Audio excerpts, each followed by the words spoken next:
నవభారత రూపశిల్పి ఇక లేరు. మాజీ ప్రధాని మన్మోహన్ సింగ్ తుదిశ్వాస విడిచారు.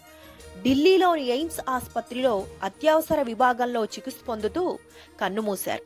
90 ఏళ్ల మన్మోహన్ సింగ్ ఆరోగ్యం తీవ్రంగా విషమించి ఊపిరి తీసుకోవడం కూడా కష్టంగా మారడంతో ఆయనను హుటాహుటీన ఎయిమ్స్ ఆసుపత్రిలో చేర్పించారు.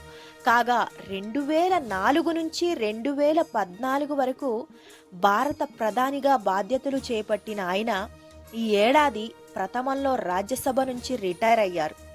మన్మోహన్ సింగ్ గారి మృతికి వారం రోజులు సంతాప దినాలు ప్రకటించారు. అధికార లాంఛనాలతో అంత్యక్రియలు. తెలంగాణలో ప్రభుత్వ కార్యాలయాలు, విద్యా సంస్థలకు సెలవు ప్రకటించారు.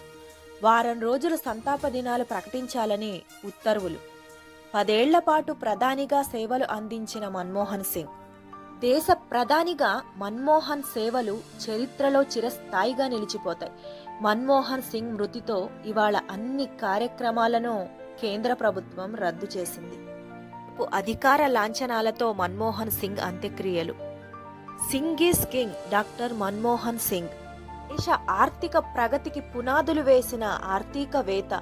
దశాబ్ద పాలనలో విప్లవాత్మక నిర్ణయాలతో దేశాన్ని తిరుగులేని శక్తిగా మార్చారు మన్మోహన్ సింగ్.